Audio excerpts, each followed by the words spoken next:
I'm Mike Sadler with Speed and Shine, and this is my 1971 Ford Maverick Grabber.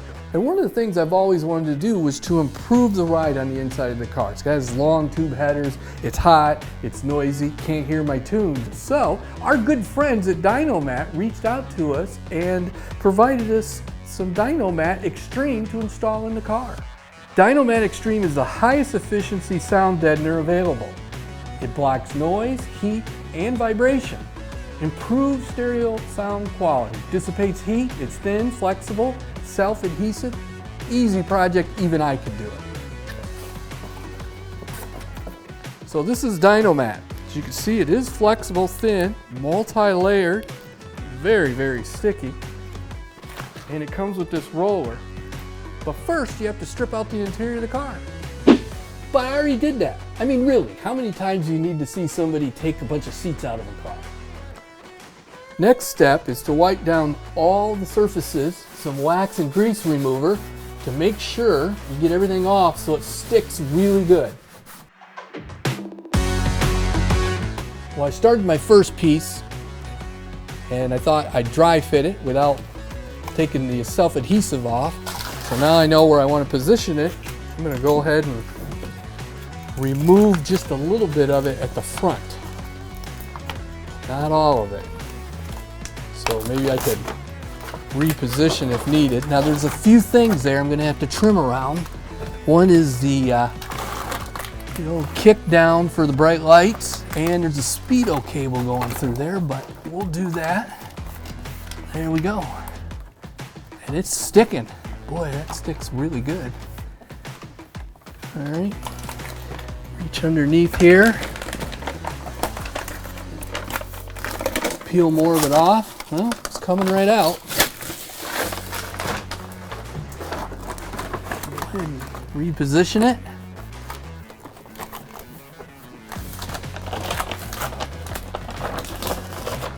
Get it straight there.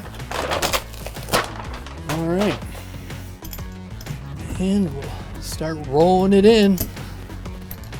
It's sticking pretty good.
So there you have it, a couple easy hours of work using some very simple tools, some scissors, tape measure, razor blade knife, and this great roller that they sent. Pretty heavy duty, worked really well, and it's done. And I can hear a difference already. If you get a chance to upgrade your classic car or your everyday ride, this is a very simple install, cost-effective way to do it. Can't wait to put the interior back in. I highly recommend you get this for your hot rod.